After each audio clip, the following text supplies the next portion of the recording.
Hi everyone, I'm Chantay. I'm aka Shantizi. I'm Shantizi on Twitter, Instagram, or just simply Chantay. So I'm here with a weekend edition for the Twitter and YouTube followers that I have of today's political headlines, my analysis, takes and stuff on it.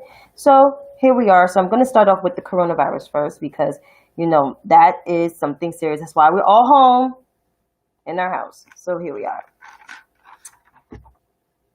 According to today, Sunday, August 23rd, 2020, globally we are at 23,348,081 cases of COVID-19 across the globe. That's 188 countries, with our death toll sitting at 807,383. Here at home in the U.S., we account for a fourth of those cases. We're at 5,701,557, with our death toll sitting at 176,797. So once again, our our cases here in the U.S. is 5,701,557, or 5.7, with our death toll at 176,797. I'm only focusing on the cases at home today. So according to the New York Times COVID map, here in the States, California has 669,873, followed by Texas at 602,144. Then comes Florida at 600,144. New York, which was the epicenter of all this, is now the fourth largest cases. Slowing down their curve, they're at 434,462. Georgia has 237,402. Illinois had 222,239. Arizona has 198,117. New Jersey has 191,323. North Carolina is at 155,390. And Louisiana is at 143,084. That rounds to the top 10 states with the most cases here at home in the U.S. I can tell you two states that have the lowest cases, which there are U.S. territories, but they're a part of our states. And that is the United States Virgin Islands is at 984 cases, and with there are seeing increasing cases amount of COVID-19. And the Northern Mariana Islands has 54 cases of COVID.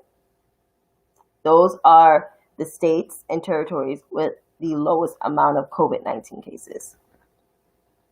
The counties at home, according to the Johns Hopkins website, Los Angeles has 230,662, followed by Miami-Dade County at 151,214.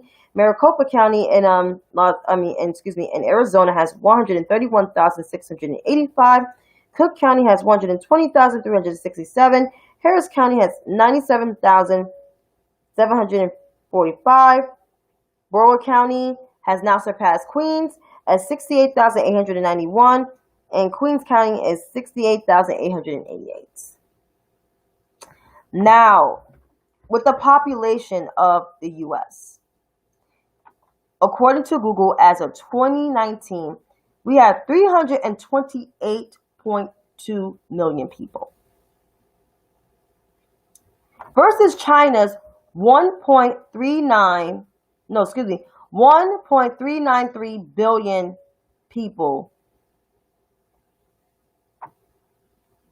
and their cases are 89,693.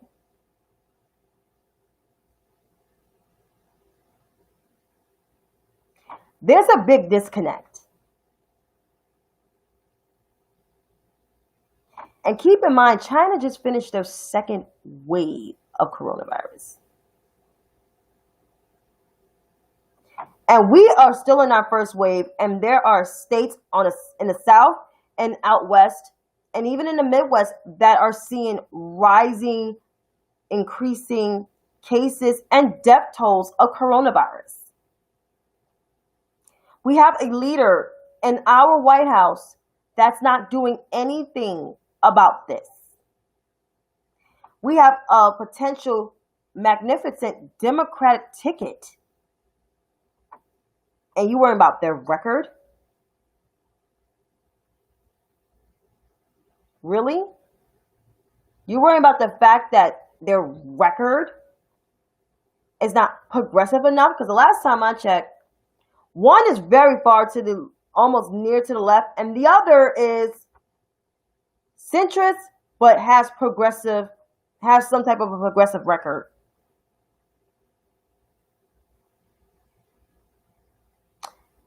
I guess y'all want to do your homework. And that includes the mainstream media, too.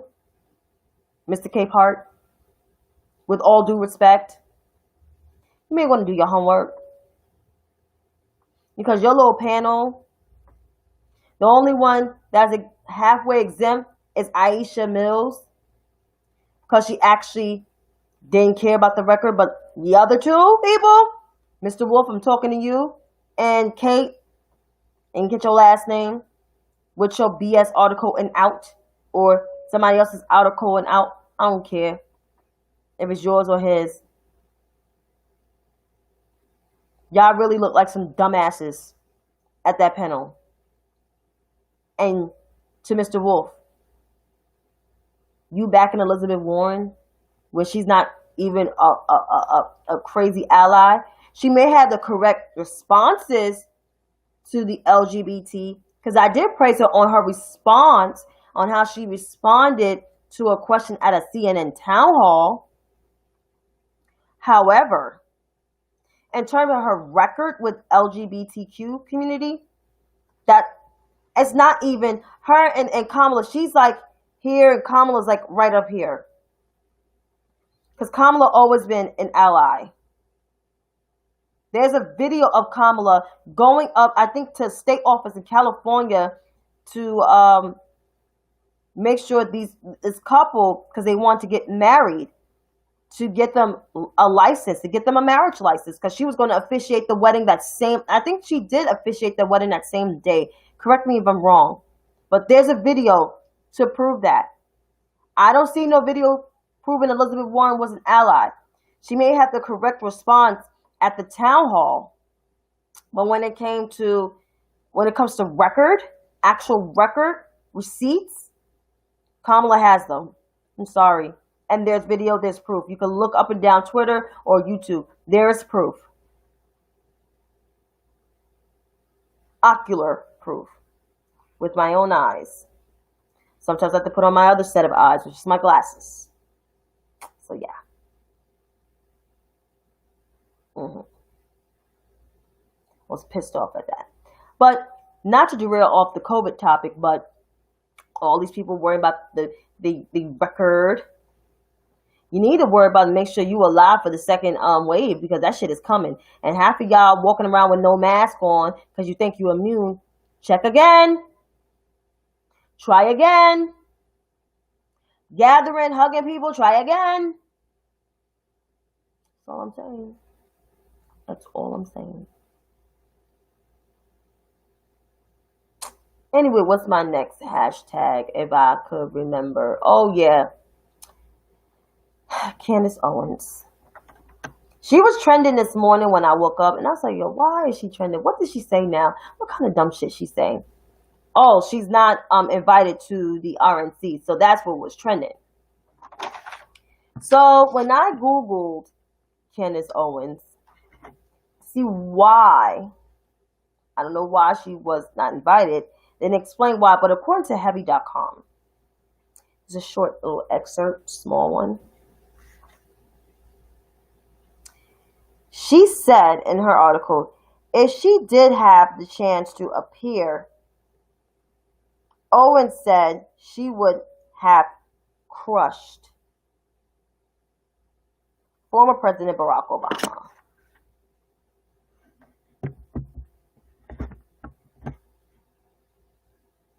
What? How was you going to crush the former president of the United States? Because he came at your president? See, my problem with some of these black Trumpers, not just her, even though she's the one I get on my nerves the most. Vernon Jones, the Democrat in the Georgia state legislator, Angela Stanton King, who's running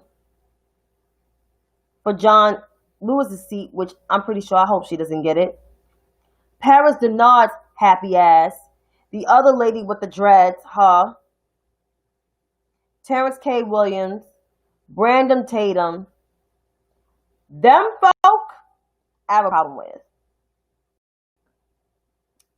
I have a problem with them because they talk all this shit about the Democrat Party. Every party, political party, is not perfect. We got some knuckleheads in the party, in the Democrat Party, and there's knuckleheads. It's knuckleheads in all parties. I'm pretty sure there's knuckleheads in the Green Party. Ryan Knight, that's a knucklehead. But anyway, as I said, there's knuckleheads, right? But these little black Trumpers are supporting a outright racist. A racist that I knew who was a racist since I was a little girl. People talking about, oh, Donald Trump did that. He did so much other shit that he did not go to jail for or even got killed for almost. And I shouldn't say that, but Donald Trump has done so many things that people was after him. And not just law enforcement, the mob, actual people ready to get him. Backed out on many deals. I heard he backed on another deal in Brooklyn. I mean, he backed out on a deal in the Bronx. That was the most recent, but he backed out on another deal in Brooklyn. Donald Trump backed out on so many deals, grifted, and stitched so many contracts that, like I said, he lucky he alive.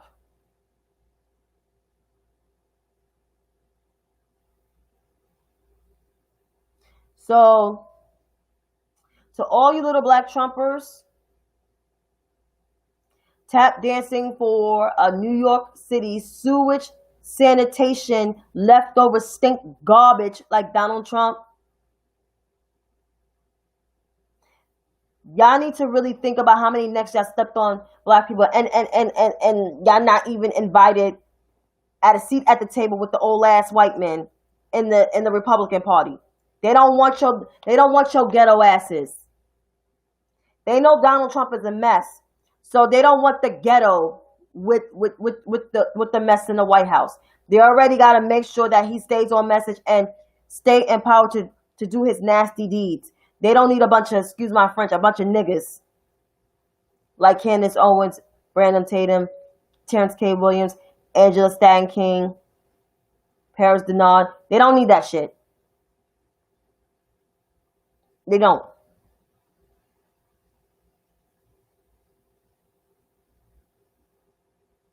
And that's why she don't got a seat at the table. All that filibustering, arguing with black people that are Democrats, arguing with some white, folks in the Democratic Party and Democrat politics, and here you go. You don't got a seat at the table.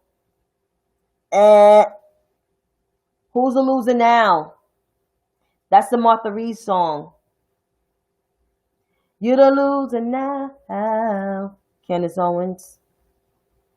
Because you don't got a seat at the table. Criticizing Alexandria Ocasio-Cortez and even my future Vice President Kamala Harris. Which you also said some shit about her too. And you don't got a seat at the table at the convention. They didn't Rona didn't want your ass there. She didn't want your little skeletal ass there.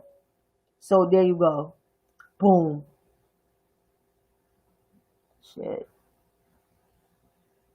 Next topic.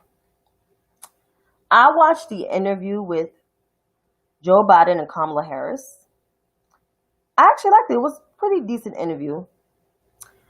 But David Muir and Miss Robin,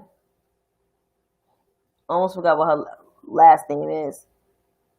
If it comes back to me, it will come back to me.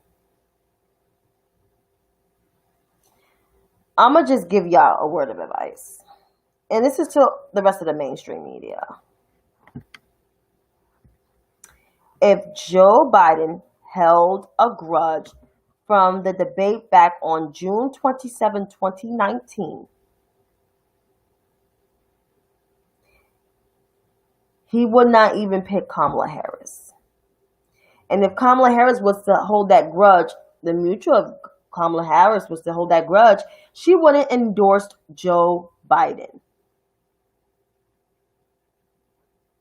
I don't understand you people.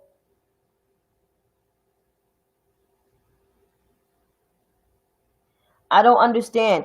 And then you were trying to pin them against each other because on policy stands, because she supports Medicare for all, she supports this and she supports that. So fucking what?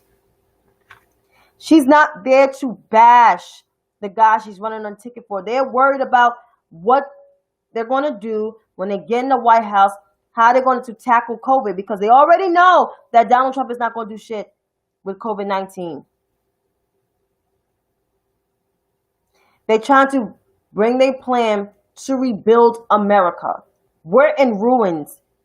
Health ruins, financial ruins, racial ruins. We're in the middle of a racial reckoning. To make sure Black lives matter. To make sure that Black people have a seat at the table, and not just only a seat at the table, to make sure we have an agenda. To make sure the government looks like America, to make sure that America is governed equally, that we don't have to go through this shit time and time again. So pinning them two together, you trying to have a got you moment? They wasn't trying to have that. And of course, tomorrow pundits are going to be all over that. They're going to be like, oh, she didn't answer the question. That's her job, is to make sure that her and Joe rebuild America and have a plan and a vision to make sure voters vote for them. I mean, what more? Like, I don't understand.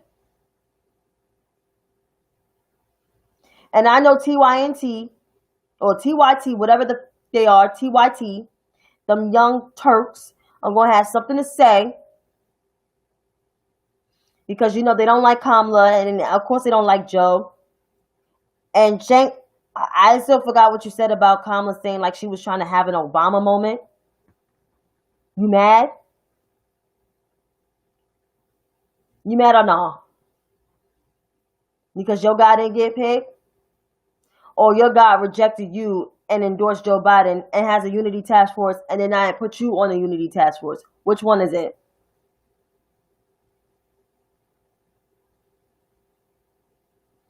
Or, Cenk, are you mad because Joe Biden didn't pick Elizabeth Warren, which he was not going to pick Elizabeth Warren?